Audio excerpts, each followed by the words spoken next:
Bismillahirrahmanirrahim. Assalamualaikum warahmatullahi wabarakatuh. Alhamdulillah, di kesempatan kali ini kita akan bahas mengenai sistematika penulisan laporan praktikum di Laboratorium Biologi Terpadu Prodi Pendidikan Biologi Universitas Muhammadiyah Kupang. Sistematika penulisan laporan praktikum. Secara sistematikanya bisa kita lihat bahwa di laporan praktikumnya itu ada bab 1 pendahuluan yang berisikan latar belakang dan juga tujuan. Kemudian bab 2-nya itu dasar teori, terdiri dari tinjauan pustakanya sama tinjauan alat dan bahan. Kemudian bab 3 itu ada metode yang terdiri atas alat, bahan, skema kerja, dan kemudian yang bab 4 itu ada hasil dan pembahasan, yaitu di dalamnya berisi data pengamatan dan juga pembahasannya sendiri. Kemudian bab 5 berisi penutup. Nah, di penutup ada kesimpulan dan juga saran. Kemudian daftar pustaka, dan yang terakhir adalah lampiran. Ini sistematika penulisan laporannya. Selanjutnya, kita bahas satu-satu. Yang pertama bab 1 pendahuluan. Pendahuluan itu pertama 1.1-nya itu adalah latar belakang. Latar belakang berisikan alasan atau dasar atau titik tolak perlunya dilakukan praktikum terhadap topik yang diberikan. Jadi misalkan ada satu topik praktikumnya, nah kenapa sih perlu dilakukannya praktikum mengenai topik tersebut? Itu cari alasannya di situ. Kemudian di tujuan 1.2-nya tujuan. Nah, tujuan ini disadur dari tujuan yang ada pada diktat praktikum. Jadi kalau di diktat praktikum itu sudah ada tujuannya. Nah, untuk tujuan di laporan praktikum itu kita ambil dari tujuan yang ada di diktat praktikumnya. Contohnya misalkan gini, pada diktat panduan itu kan ada tulisan, mahasiswa dapat mengenal jenis-jenis peralatan dasar di laboratorium dan kegunaannya. Misalkan di diktat tulisannya begini, maka nanti yang ditulis di laporan itu menjadi kata mahasiswanya sudah tidak ada lagi ya. Jadi yang tertulis hanya mengenal jenis-jenis peralatan dasar di laboratorium dan kegunaannya. Jadi agak ada perbedaan di sini. Jadi tidak ada lagi kata mahasiswa di bagian tujuannya. Yang kedua itu adalah bab 2 dasar teori. Dasar teori ini ada 2.1 tinjauan pustaka. Tinjauan pustaka berisikan materi atau teori dasar berkaitan dengan topik praktikum. Ini ambil dari buku terkait teori-teorinya ya. Terus dinarasikan dalam paragraf dan disertai dengan sumber kutipan. Nah, yang kedua ini dia harus tulis dalam paragraf dan kemudian referensinya dari mana. Contohnya di sini, misalkan perubahan kimia adalah dan seterusnya, yang di bawahnya ada tulisan, oh ini tulisannya diambil dari Sukri, bukunya Sukri tahun 99. Tulisnya seperti ini. Terus selanjutnya bab yang 2.2 subbab 2.2 itu tinjauan alat dan bahan. Nah, berisikan materi penjelasan akan alat atau bahan yang baru didapatkan di kegiatan praktikum. Jika di sini ada bahan atau alat yang baru yang sebelumnya belum dikenal, itu ditulis tentang materi atau penjelasan terkait alat ataupun bahan tersebut ya. Kemudian, nah di tinjauan alat dan bahan juga sama, harus ada sumber referensinya. Contohnya di sini, NaOH termasuk basa bersifat kaustik dan berupa pelet putih padat, misalkan seperti ini. Nah, ini ambilnya dari mana? Misalkan dari buku Kamus Kimia punyanya Meiti 2003. Selanjutnya bab 3 itu metode. Nah, di metode ini ada 3.1 yaitu alat ya. Nah, di alat ini tuliskan alat-alat yang digunakan saat praktikum. Terus kalau bahan, tuliskan pula bahan-bahan yang digunakan saat praktikum, kemudian skema kerja.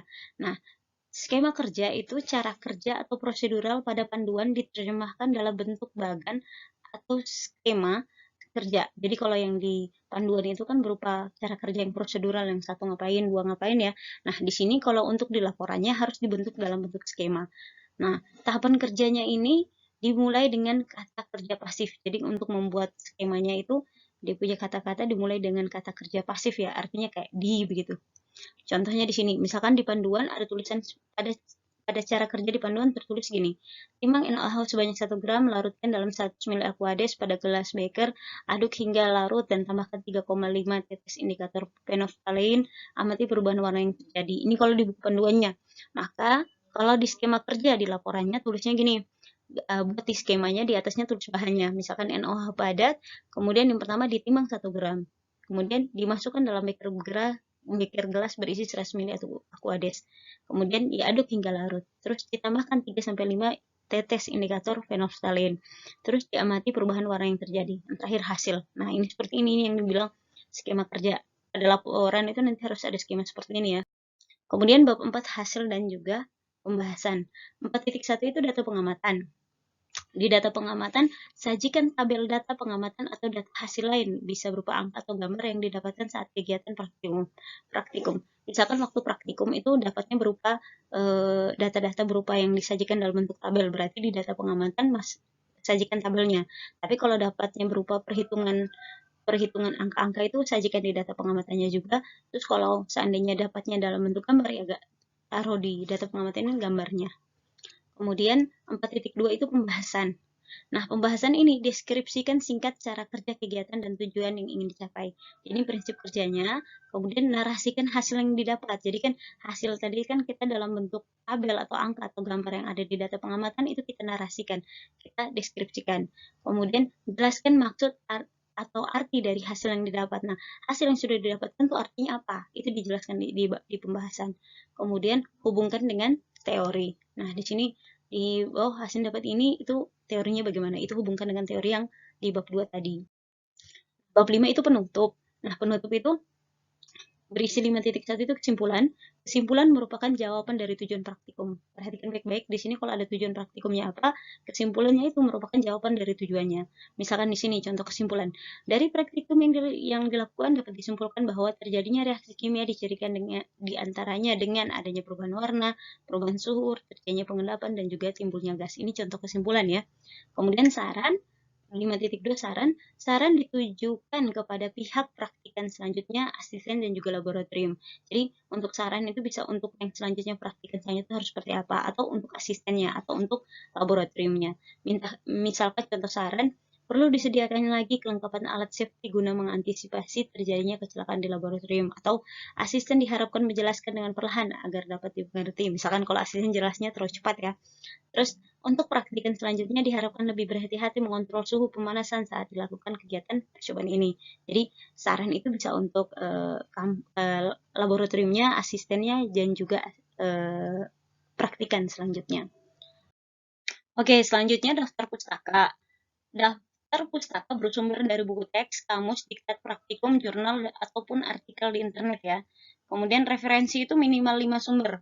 Jadi nanti untuk daftar pustaka di laporan praktikum itu referensinya minimal 5 sumber. Itu dari mana saja. Nah, untuk contoh penulisan daftar pustaka, jika sumbernya dari buku atau dari kamus, maka sistematikanya tulis dulu penulis, kemudian tahun terbit, judul bukunya apa, kemudian kota, titik 2, kemudian penerbitnya. Jadi ini aturannya ya. Contohnya di sini misalkan penulisnya Syukri, terus tahun terbitnya 99, terus judul bukunya misalkan Kimia Dasar, Bandung, terus penerbitnya ITB Press. Selanjutnya kalau sumbernya dari buku diktat praktikum, maka tulisannya misalkan penyusunnya siapa, tahun, judul diktat, kemudian kota dan juga perguruan tinggi. Contohnya di sini, misalkan ibu punya ada Wian Nur R, terus 2018 diktat praktikum kimia untuk biologi Kupang, Universitas Muhammadiyah Kupang. Nah, seperti ini ya. Kemudian apabila sumbernya jurnal, kalau jurnal berarti penulisnya, tahunnya, judul artikelnya apa, nama jurnal, volume, nomor, dan juga halaman. Misalkan, ada Wiah Nur RA, terus 2018, terus judul artikelnya inventarisasi tanaman berpotensi sebagai indikator asam basa alami di Kota Kupang. Misalkan di jurnal Science Math, volume 1, nomor 23, halaman 25 sampai 30. Ini misalkan sumbernya dari jurnal. Kalau sumbernya dari artikel di internet, jika ada artikel di internet ini ada perbedaan dikit ya. Tulisannya, nama penulis, tahun, judul artikelnya, alamat websitenya, kemudian tanggal aksesnya. Nah, di sini contohnya, anonim tahun 2018, ciri-ciri reaksi kimia, misalkan www.chemistry.org, terus diakses pada. Nah, di sini ada perbedaannya kalau sumber dari artikel internet ya, itu ada tulisan tanggal aksesnya. Jadi diakses pada tanggal misalkan 23 November 2019 atau kamu aksesnya siang sekarang misalkan 20 Desember 2020. Nah, misalkan kayak gitu ya. Kemudian selanjutnya lampiran. Lampiran itu berisi tentang dokumentasi foto saat praktikum ya. Jadi yang difoto itu objeknya, praktikumnya. Jadi jangan orangnya ya. Yang mana dulu ya? Di sini dokumentasi misalkan alatnya atau bahannya atau bagaimana prosesnya itu tadi. Kemudian dokumentasi foto harus dilengkapi dengan keterangan. Jadi kalaupun ada dia punya dokumentasi fotonya, keterangannya apa? Misalkan, oh ini sampel apa gitu, misalkan kayak gitu ya. Kemudian lampiran juga berisi fotokopi laporan sementara. Jadi di praktikumnya nanti itu ada dua jenis laporan. Jadi laporan sementara itu hanya laporan yang sementara yang nanti dibuat nanti diarahkan sama kakak asisten ya ketika selesai praktikum, yang kemudian ada laporan praktikumnya. Jadi di laporan sementara itu emang yang terakhir itu ada harus tanda tangan dari kakak asisten ya. Nah, laporan sementara ini nanti akan harus difotokopi dan dilampirkan di laporan praktikumnya. Oke, untuk scoring laporan praktikum, mungkin perlu diketahui bersama ada scoring terhadap laporan praktikum di sini. Jadi, untuk kelengkapan masing-masing bab 1 yang pendahuluan sampai lampiran itu, total semua skor itu ada 100. Di sini kita bisa lihat di sini bahwa dia punya nilai tertinggi itu di hasil dan pembahasan. Ini sampai 35. Kemudian diikuti oleh dasar teori itu 18. Metode itu ada 16. Pendahuluan 8. Daftar pustaka itu kalau 5 dahpus ya 5. Tapi kalau hanya 4 ya 4. 3 maksudnya UPK 5 ya. Lampiran itu sampai 10.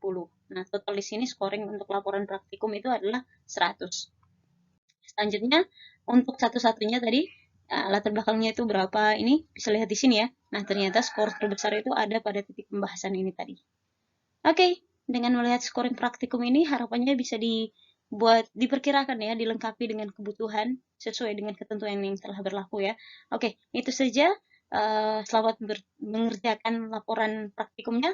Kurang lebihnya mohon maaf. Assalamualaikum warahmatullahi wabarakatuh.